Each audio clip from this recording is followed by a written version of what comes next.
Like 9/11, WikiLeaks has been singularly good for Israel. Asked on the night of September 11, 2001, what the terrorist attacks meant for US-Israel relations, Benjamin Netanyahu, the then former Prime Minister, tactlessly but accurately replied, "It's very good." And on the day after WikiLeaks' publication of US diplomatic cables, Netanyahu strode into a press conference at the Israeli Journalists Association, looking undoubtedly delighted with the group's latest embarrassment of US President Barack Obama. Israel is preparing to build 800 new units in the sprawling West Bank settlement of Ariel. The news comes only a day after Tel Aviv gave the go-ahead with the construction of 1,300 other units in the heavily Palestinian-populated East Jerusalem al-Quds.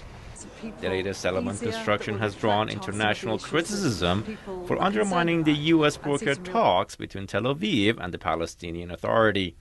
Thanks to WikiLeaks, Aleph Ben wrote in Haaretz, there is now no fear Washington will exert heavy pressure on Israel to freeze settlement construction or to accelerate negotiations on a withdrawal from the territories. Instead, also courtesy of WikiLeaks, the world's attention has been shifted exactly where a vindicated Netanyahu wanted it, towards Iran's non-existent nuclear weapons program.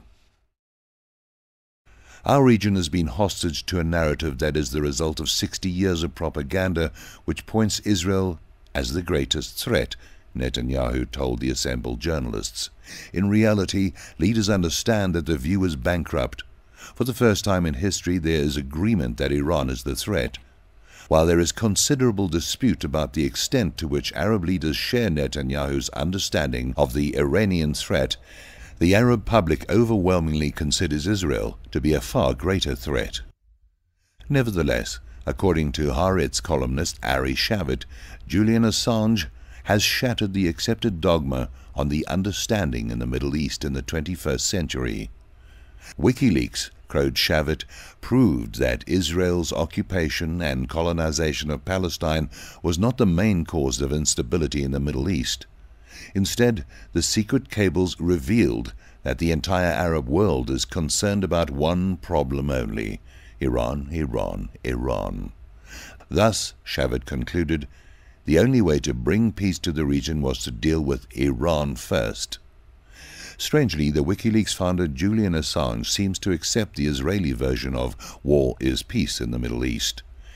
In an interview with Time magazine, Assange singled out Netanyahu as an example of a world leader who believed the publication of Arab leaders' provocative, privately expressed comments will lead to some kind of increase in the peace process in the Middle East, and particularly in relation with Iran.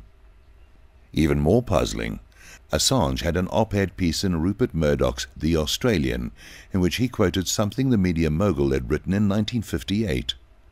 In the race between secrecy and truth, it seems inevitable that truth will always win.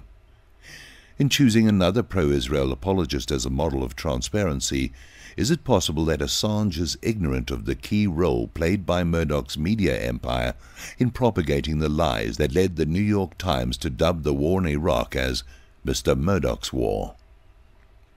Assange seems equally oblivious to the significant contribution made by the New York Times itself to the war, whose conduct he now claims to oppose. On September 8, 2002, the paper of record led with a front-page story by Judith Miller and Michael Gordon, which falsely claimed that Saddam Hussein was seeking to buy aluminium tubes as part of its worldwide hunt for materials to make an atomic bomb. As Michael Massing later wrote, in the following months, the tubes would become a key prop in the administration's case for war, and the Times played a critical part in legitimizing it. Chosen by Assange to publish its leaked documents because it is one of the best newspapers in the world for investigative research, the pro-Israel Times is now busily spinning the leaks to push America into an equally unnecessary but even more disastrous war with Iran.